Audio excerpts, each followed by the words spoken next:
Hello learners and welcome back to your own channel LIY English Learn It Yourself। तो learners आज इस video में हम पढ़ेंगे एक बहुत ही खूबसूरत पोएम जिसका टाइटल है द पुली और इसे लिखा है जॉर्ज हर्बर्ट ने। वीडियो स्टार्ट करने से पहले लर्नर्स अगर आपने चैनल को सब्सक्राइब नहीं किया है तो please hit that subscribe button and the bell icon ताकि आपको सारे लेटेस्ट वीडियोस की नोटिफिकेशन पहले ही मिल जाए। अब चलिए बिना देर किए स्टार्ट करते हैं इस वीडियो को। इस वीडियो में पोएम का एक्सप्लेनेशन हिंदी में होगा। इसके अलावा मैंने ऑलरेडी अपने चैनल पे इस पोएम का इंग्लिश एक्सप्लेनेशन के साथ वीडियो अपलोड कर दिया है। आप चाहे तो उसे भी चेक कर सकते हैं, लिंक मैं डिस्क्रिप्शन बॉक्स में डाल दूंगी। तो सबसे पहले हम पोएट जॉर्ज हर्बर्ट के बारे में पढ़ेंगे। वेल्स में उनका जन्म हुआ और उनकी ज़्यादातर परवरिश इंग्लैंड में ही हुई। वो एक पोएट और ओरेटर होने के साथ साथ इंग्लैंड के चर्च के प्रीस्ट भी थे। उनकी पोएम्स में थीम्स जो है ज़्यादातर रिलीजियस और मेटाफिजिकल होते हैं। इनफैक्ट उन्हें एक बहुत बड़े मेटाफिजिकल पोएट के रूप में जाना जाता है। लर्नर्स, मेटाफिजिकल पोइट्री का एक ऐसा जॉनरा या टाइप है जिसमें थीम्स या सब्जेक्ट्स या जिसे हम कहते हैं सेंट्रल आइडियाज़ काफ़ी गहरे और इंटेलेक्चुअल होते हैं, जैसे रिलीजन, डिविनिटी, स्पिरिचुअलिटी वगैरह वगैरह। मेटाफिजिकल अगर हम ध्यान से देखें तो दो शब्दों से मिलकर बना है। मेटा इसका मतलब होता है बियॉन्ड, परे या आगे, और फिजिकल का मतलब होता है हमारे आसपास जो भी मटेरियल वर्ल्ड है या उसका हिस्सा है। तो मेटाफिजिकल मिलकर बन गया, उसका मतलब होता है मटेरियल वर्ल्ड या जो फिजिकल वर्ल्ड है उसके परे या उसके आगे की दुनिया, उसके आगे के आइडियाज़ या उसके आगे की चीज़ें। तो इन मायनों में जॉर्ज हर्बर्ट एक बड़े मेटाफिजिकल पोएट जाने जाते हैं। जो पोएम हम इस वीडियो में पढ़ने जा रहे हैं द पुली, वो एक बेहतरीन एग्जाम्पल है लर्नर्स इस मेटाफिजिकल पोइट्री का। आइए अब पोएम के सेंट्रल आइडिया के बारे में जानते हैं। ये पोएम गॉड यानी क्रिएटर और उसके क्रिएशन यानी ह्यूमन बींग्स के रिलेशनशिप को दर्शाती है।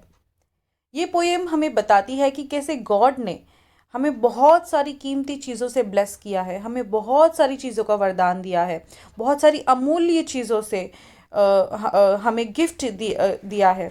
लेकिन कैसे इसने सबसे कीमती चीज़ यानी सुकून, रेस्ट, पीस जो है उसे अपने पास ही रख लिया है। और ये जो रेस्ट है अब एक पुली की तरह काम करता है और हमें मजबूर करता है कि सारी चीज़ें जो हमें मिली है दुनिया में, जब हम उन सब से थक जाते हैं, बोर हो जाते हैं और सुकून चाहते हैं अपने दिल में, तो हमें गॉड की तरफ जाना होता है, हम गॉड की तरफ खींचे चले जाते हैं। लर्नर्स, पुली एक मैकेनिकल डिवाइस होता है। आई एम श्योर आप में से ऑलमोस्ट सब जानते ही होंगे। जो ये पिक्चर में दिया है ये हेल्प करता है कि किसी भी चीज़ को अपनी तरफ खींचने के लिए। तो इस पोएम में पुली जो टाइटल है, यहाँ पे पुली का काम कर रहा है इस पोएम की स्टोरी के हिसाब से रेस्ट, सुकून, जो गॉड ने अपने पास रख लिया है, जिसकी वजह से वो अपने क्रिएशन को यानी ह्यूमन बींग्स को अपनी तरफ खींचता है। तो अब हम पोएम को लाइन बाय लाइन रीड करेंगे और डिटेल में समझने की कोशिश करेंगे। डिफ़िकल्ट वर्ड्स के मीनिंग्स आपको हमेशा की तरह स्क्रीन के नीचे दिख जाएंगे।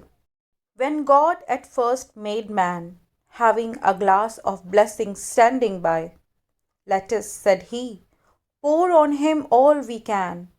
Let the world's riches, which dispersed lie, contract into a span. So strength first made a way, then beauty flowed, then wisdom, honor, pleasure. When almost all was out, God made a stay, perceiving that alone of all his treasures rest in the bottom lay. For if I should, said he, bestow this jewel also on my creature, he would adore my gifts instead of me, and rest in nature, not the God of nature. So both should losers be. Yet let him keep the rest, but keep them with repining restlessness. Let him be rich and weary, that at last, if goodness lead him not, yet weariness may toss him to my breast. तो poem total 4 stanzas की है और हर stanza में 5 लाइनें हैं। इन पहले 2 stanzas में अगर हम देखें तो राइम स्कीम जो है वो ए बी है। तो हम देखते हैं कि कैसे पहले स्टैंजा से पोएट जो है वो हमारे यानी ह्यूमन बींग्स के क्रिएशन की स्टोरी बताने लग रहे हैं। वो कहते हैं कि जब गॉड ने पहली बार इंसान को बनाया था तो इनके पास एक ग्लास ऑफ ब्लेसिंग्स रखा हुआ था, और गॉड ने कहा कि चलिए इस इंसान के ऊपर सारी की सारी जो ब्लेसिंग्स है, सारे जो वरदान है, इसके ऊपर निछावर कर देते हैं। तो इन लाइन से हमें पता चलता है गॉड के अपने क्रिएशन यानी इंसान के लिए जो प्यार है, जो लव है, वो कितना सारा है, कितना अनकंडीशनल है। कि पहली बार उसने जब इंसान को बनाया तो उसने चाहा कि सारा का सारा जो ग्लास ऑफ ब्लेसिंग्स है वो उस पर, इस इंसान पर उंडेल दे, उसको सारी की सारी ब्लेसिंग्स जो उनके पास है वो दे दे। वो चाहते थे कि जितने भी रिचेस यानी वैल्यूएबल कीमती चीज़ें जो दुनिया में बिखरी पड़ी है, इसे इस छोटी सी जगह में यानी इस छोटे से ग्लास में वो संभाले और फिर ये सब इंसान को दे दे। तो इस इरादे से जब गॉड ने ब्लेसिंग्स वाले ग्लास को उलटना शुरू किया तो सबसे पहले जो वरदान इंसान को मिला वो है हिम्मत।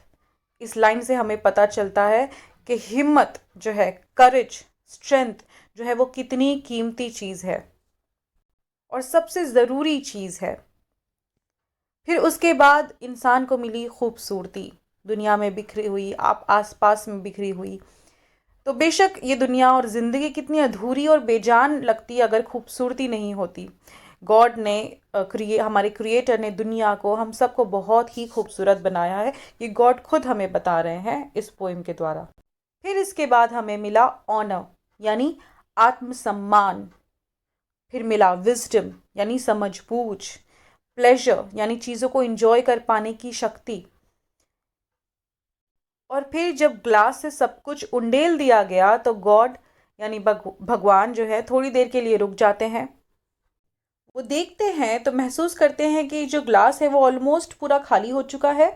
ये जो ब्लेसिंग्स का ग्लास है बिल्कुल अब ख़त्म होने को है। सारी ब्लेसिंग्स जो है इंसान को दे दी गई है। बस एक चीज़ है जो ग्लास में सबसे नीचे बाकी रह गई है, और वो है रेस्ट यानी सुकून, आराम, पीस।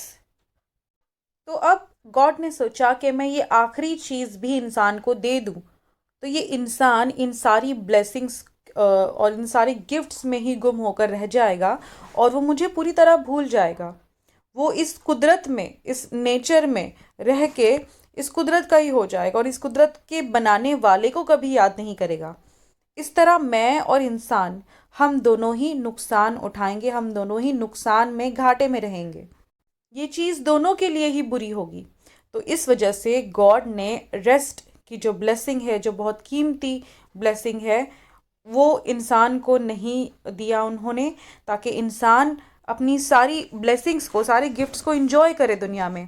लेकिन आखिरकार जब वो उसे एक चीज़ खले, आराम की कमी खले, सुकून की कमी या पीस की कमी खले, थक जाए वो सारी ब्लेसिंग्स को एंजॉय करते करते, तब उसे गॉड को याद करना होगा। वो गॉड को याद करेगा क्योंकि सुकून और रेस्ट सिर्फ गॉड के पास ही है। वो इंसान को इस दुनिया में और कहीं नहीं मिलेगा। इंसान शायद अपनी अच्छाई से या खुद की खुशी से गॉड को याद नहीं करेगा, लेकिन जब वो थका हुआ होगा, बेजार होगा, दुनिया से थक चुका होगा और आराम और सुकून चाहेगा, तो मजबूर होकर वो ज़रूर अपने क्रिएटर को याद करेगा। तो इससे पता चलता है कि गॉड हमसे कितना ज़्यादा प्यार करते हैं, कि उन्होंने हमें इतनी सारी ब्लेसिंग्स दी है। उनका प्यार कितना अनकंडीशनल है, बिना किसी बदले के उन्होंने हमें इतनी सारी वैल्यूएबल चीज़ें गिफ्ट की दी हैं। बदले में वो सिर्फ एक चीज़ चाहते हैं कि वो हम जो है उन्हें याद करें, हम उनके क्लोज रहें। तो इतने सारे कीमती गिफ्ट्स देने के बाद भी वो हमसे और कुछ नहीं चाहते हैं, बस इतना ही चाहते हैं कि हम उन्हें ना भूलें।